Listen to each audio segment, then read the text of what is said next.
एक ऐसा देश जहां एक ऐसी परंपरा निभाई जाती है जिसमें लोग दूसरे की पत्नी को चुरा सकते हैं।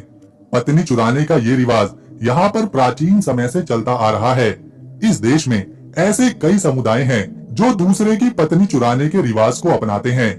अगर किसी की पत्नी अपने पति से खुश नहीं है या उनका रिश्ता ठीक नहीं चल रहा और ये बात अगर उसके दोस्तों या फिर रिश्तेदारों में किसी दूसरे पुरुष को पता चल जाती है तो वो उस महिला को अपनी तरफ आकर्षित करने की कोशिश करता है।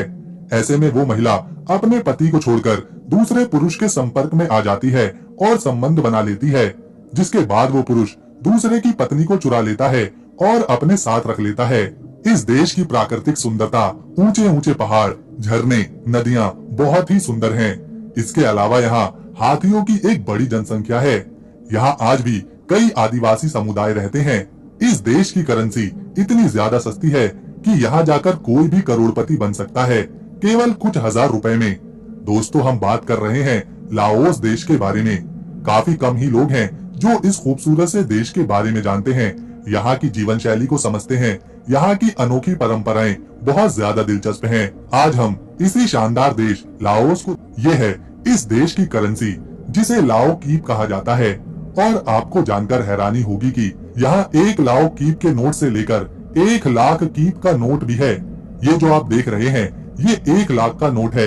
ये करेंसी इतनी ज्यादा मजबूत नहीं है, इसीलिए यहाँ इतने ज्यादा बड़े नोट हैं। भारत के केवल 0.0038 पैसे यहाँ के 1 कीप के बराबर हैं। अगर 100 भारतीय रुपए लाओ की करेंसी में बदले जाएं, तो ये वहाँ 26,000 कीप बन जाते हैं। हर देश में शादी के अलग अलग रीति रिवाज हैं, लेकिन लाओस में शादी का रिवाज कुछ अलग ही है। लाओस में ऐसे कई आदिवासी समुदाय हैं जो अपना जीवन पुराने तौर तरीकों से ही जीना पसंद करते हैं। उनकी परंपराओं में शादी की परंपरा भी एक खास रिवाज में होती है, जिसमें दूसरे की पत्नी को चुराने का रिवाज है। ये तभी मानी जाती है जब महिला दूसरे पुरुष के साथ आने को तैयार हो। उस महिला से कोई जबरदस्ती या दबाव नहीं कर सकता। महिला खुद अपने पति को छोड़ने का फैसला करती है और दूसरे पुरुष के साथ रहती है। ऐसा तब होता है जब वो पहले पुरुष से खुश नहीं रहती या फिर दोनों के बीच रिश्ता ठीक नहीं रहता। पत्नी तभी चुराई जाती है जब रात का वक्त होता है और बारिश का मौसम। इसके अलावा अगर कोई लड़का किसी लड़की को पसंद करता है तो वो भी उस लड़की से शादी करने के लिए उसे उसके घर से चुरा लेता है और अपने घर ले आता है। उससे शादी करने के बाद लड़की के घर वालों को बताया जाता है। दोनों परिवार बैठकर बात करते हैं और शादी को स्वीकार करते हैं। इसी बीच शादी की तैयारियां करी जाती हैं, जिसमें चिकन और दूसरे खाने पीने का सामान होता है। इस तरह कई आदिवासी समुदाय यहाँ की शादी की परंपरा को निभाते हैं। इस तरह की शादी को यहाँ लियन शादी कहा जाता है। हालांकि अब बहुत से लोग इस परंपरा के तहत शादी नहीं करते, लेकिन फिर भी कुछ लोग हैं। ये खूबसूरत देश मौजूद है दक्षिण और पूर्व एशिया में, जो कि एक लैंड लॉक कंट्री है। यहाँ कोई समंदर नहीं, इसके चारों तरफ कोई न कोई देश मौजूद है। जब किसी देश का कोई भी हिस्सा समंदर से नहीं लगता तो उसका असर उसकी इकोनॉमी पर भी पड़ता है। लाओस के उत्तर दिशा में चीन है, पूर्व की तरफ वियतनाम है, दक्षिण दिशा में कंबोडिया देश है, जबकि पश्चिम की तरफ थाईलैंड और उत्तर पश्चिम की तरफ म्यांमार आता है। लाओस का ऑफिशियल नाम लाओस पीपल्स डेमोक्रेटिक रिपब्लिक है और इसके नाम से पता चलता है कि ये एक कम्युनिस्ट देश है। आज पूरी दुनिया में केवल 5 ही कम्युनिस्ट देश बचे हैं, जिसमें चीन, क्यूबा, नॉर्थ कोरिया, वियतनाम और लाओस शामिल है। इस देश को 10 लाख हाथियों की भूमि कहा जाता था, क्योंकि प्राचीन समय में यहाँ हाथियों की बड़ी संख्या थी, जिन्हें युद्ध में, राजशाही में, समारोह में सवारियों के लिए अहम माना जाता था। लेकिन अब यहाँ हाथियों की संख्या में कमी आई है। पिछले कुछ सालों में बहुत से हाथियों को पालतू बनाया गया है, शिकार किया गया है और टूरिज्म के लिए इस्तेमाल किया गया है, जिससे इनकी संख्या लगातार घटती जा रही है। अगर हम लाओस के क्षेत्रफल की बात करें तो ये पूरा देश 2,36,800 स्क्वायर किलोमीटर के एरिया में फैला हुआ है, जो एरिया के लिहाज से दुनिया का 84वां बड़ा देश है। यहाँ पर लगभग 80 लाख लोग रहते हैं, जिनमें से ज्यादातर गाँव में रहना पसंद करते हैं और खेती से अपना जीवन चलाते हैं। इस 80 लाख की आबादी में लगभग 70% लोग बौद्ध धर्म को मानते हैं, जबकि 30% में पारंपरिक धर्मों, स्थानीय आस्थाओं को मानने वाले लोग हैं। लाओस दुनिया का सबसे ज्यादा बमबारी झेलने वाला देश है। जब अमेरिका और वियतनाम के बीच में युद्ध हुआ था, तब सबसे ज्यादा बम अमेरिका ने लाओस पर ही गिराए थे। जब अमेरिका ने 1964 से लेकर 1973 के बीच लाओस पर बमबारी करी थी, यानी पूरे 9 सालों तक अमेरिका ने सीक्रेट वॉर के तहत लाओस को अपना निशाना बनाया था। अमेरिका ने पटेट लाओ और हो ची मिन ट्रेल के बीच सप्लाई चेन को तोड़ने के लिए लाओस पर 9 सालों तक खतरनाक और लगातार बमबारी करी थी। इन 9 सालों में लाओस ने 20 लाख टन बमों के हमलों को झेला था। उस समय लाओस पर हर 8 मिनट के अंदर एक बम गिराया जा रहा था। इसका नतीजा ये निकला कि लाओस की 30% जमीन खेती करने लायक बची ही नहीं। उस दौरान गिराए गए बम आज भी लाओस में कई जगह जिंदा पड़े हैं, जिनमें कुछ बम उस समय तो नहीं फटे, पर अक्सर ये बम आज भी फटते रहते हैं, जिससे लाओस में अक्सर लोग घायल होते हैं, यहाँ तक कि मारे भी जाते हैं।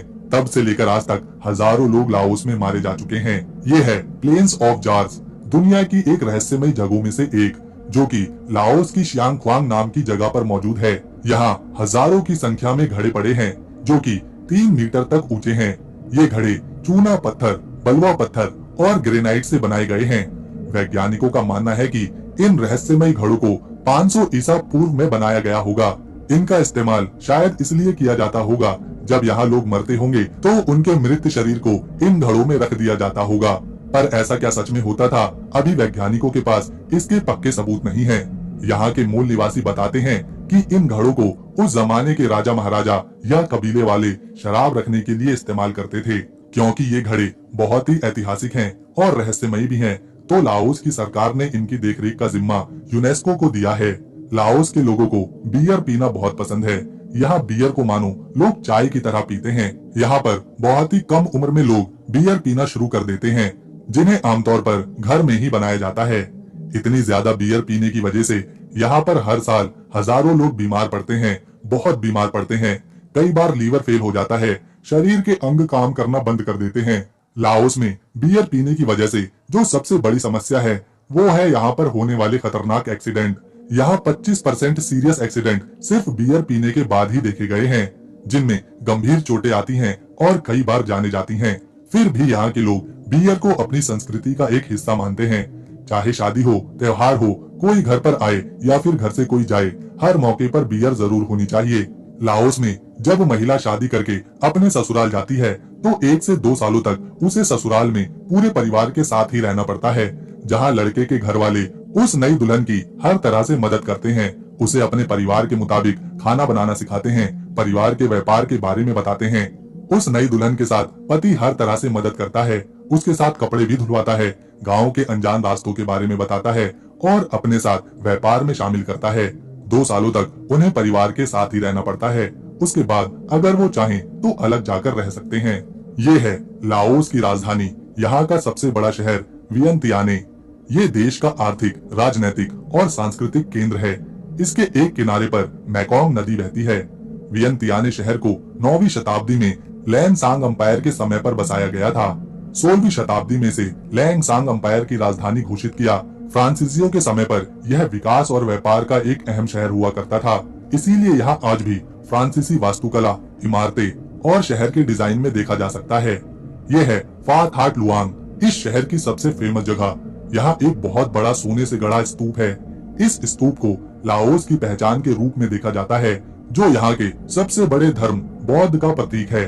आपको जानकर खुशी होगी कि इस स्तूप का निर्माण पहली बार 3 शताब्दी ईसा पूर्व में अशोक महान के शासनकाल के दौरान किया गया था। फिर 16वीं शताब्दी में लैंगसांग अंपायर के राजा सेत्थातिरात ने इसे बनवाया।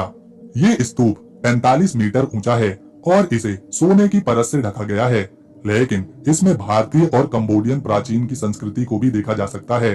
पूरे स्तूप में लगभग 500 ग्राम सोने का इस्तेमाल किया गया है। इसके चारों ओर छोटे छोटे स्तूप बनाए गए हैं, जो इसे एक धार्मिक स्थल की जगह देते हैं। ये है कोंग लोर केव। ये लाओस की एक बड़ी खूबसूरत गुफा है, जो कि खियाफाल प्रांत में मौजूद है। गुफा की लंबाई 7.5 किलोमीटर लंबी है। इसमें एक साफ नदी बहती है, जिसे नाम थ्यून कहा जाता है। गुफा में बहुत सी अजीब चट्टानें देखने को मिलती हैं। कुछ हवा में झूल रही हैं, जिन्हें स्टैलेक्टाइट चट्टान कहते हैं, तो कुछ जमीन पर खड़ी हैं, जिन्हें स्टेलगमाइट चट्टान कहते हैं। अक्सर सैलानी इन गुफाओं का एडवेंचर से भरा सफर करते हैं। यहाँ बोटिंग के साथ साथ कई सुंदर पक्षी और जानवर भी देखने को मिलते हैं। हम बचपन में बेयर ग्रिल्स को देखना पसंद करते थे, जो कि कीड़े मकोड़े खाकर जिंदा रहता था। लेकिन यहाँ लाओस में लगभग सभी लोग बहुत से तरह के कीड़े मकोड़ों से अनेकों तरह की डिश बनाकर खाते हैं। यहाँ के लोग कीड़ों को प्रोटीन का एक अच्छा विकल्प मानते हैं। यहाँ के लोग पानी में रहने वाले कीड़े, टोरंटुला मकड़ी, झींगुर, यहाँ तक कि चींटियों के अंडों से भी कई तरह के पकवान बनाकर खाते हैं। ऐसा नहीं है कि इन कीड़ों को यहाँ के लोग किसी खास मौके पर ही खाते हों, बल्कि रोजमर्रा की जिंदगी में इन्हें एक टेस्टी खाने के रूप में खाया जाता है। यहाँ के लोगों को इन कीड़ों में बड़े वाटर बग्स खाना सबसे ज्यादा पसंद है। इन्हें तेल में डीप फ्राई किया जाता है और फिर तीखी चटनी के साथ परोसा जाता है। तली हुई मकड़ियाँ भी यहाँ बड़े ही चाव से खाई जाती हैं। चींटी के अंडों को इकट्ठा करके उनसे सूप बनाया जाता है। अभी इतना ही नहीं, लाओस में लोग चाय पीना बहुत पसंद करते हैं, लेकिन इनकी चाय कुछ अलग तरह से बनाई जाती है। यहाँ पर चाय बनाने के लिए रेशम के कीड़ों के मल का इस्तेमाल किया जाता है। रेशम के कीड़ों को शहतूत के पत्तों पर रख दिया जाता है और जब वो मल कर देते हैं तो उन पत्तों को गर्म पानी की केतली में उबाला जाता है। ये चाय यहाँ इतनी ज्यादा पसंद करी जाती है कि लोग इन्हें पन्नियों में भरकर अपने ऑफिस या फिर दुकान पर ले जाते हैं और जब भी समय मिलता है तो वो रेशम के कीड़ों के मल से बनी चाय का लुत्फ उठाते हैं। इस चाय को त्योहार के मौकों पर भी बनाया जाता है और मेहमानों को भी पिलाया जाता है। यहाँ एक प्रमुख त्योहार है बॉन पिन माई, जिसे लाओस का न्यू ईयर भी कहा जाता है। ये त्योहार अप्रैल के महीने में होता है। इसमें लोग एक दूसरे पर पानी फेंकते हैं, चाहे कोई किसी को ना जानता हो, फिर भी उस पर पानी डालकर उसे गीला कर दिया जाता है। बौद्धा के स्तूप को साफ किया जाता है, उन पर पानी छिड़का जाता है। पूरा लाओस इस त्योहार को बहुत ही धूमधाम से सेलिब्रेट करता है। इस दिन सड़कों पर भीड़ नजर आती है।